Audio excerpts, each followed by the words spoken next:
says when Paul was in Athens. While Paul was waiting for them in Athens, he was greatly distressed to see that the city was full of idols. So he reasoned in the synagogue with the Jews and the God-fearing Greeks, as well as those who had day by day who happened to be there.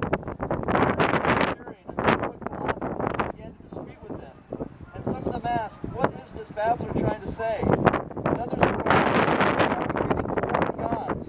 They said this because Paul was preaching the good news about Jesus and the resurrection.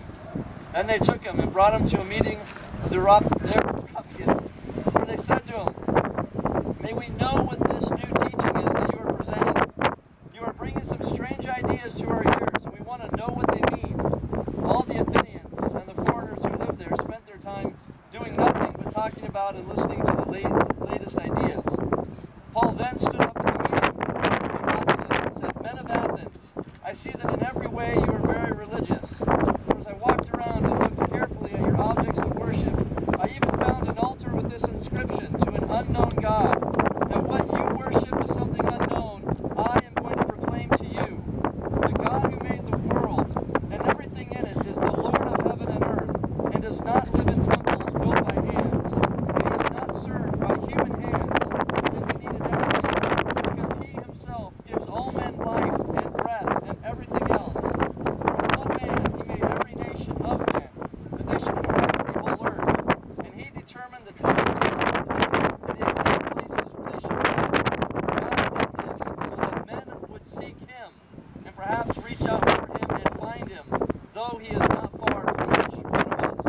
For in him we live and move and have our being. As some of your own poets have said, we are his offspring. Therefore, since we are God's offspring, we should not think that the divine being is like gold or silver or stone, an image made by man's design and skill. In the past, God overlooked such things. Now he commands all people and he will judge the world with justice by the man he has appointed. And he has given proof of this to all men by raising him from the dead. And when they heard about the resurrection of the dead, some of them sneered, but others said, "We want to hear you again on this subject." And at that, Paul left the council. A few men became followers of Paul and believed. Among them was Dionysius, a member of the Areopagus, also a woman named Damaris, and a number of others. And that's Acts chapter 17, verses 6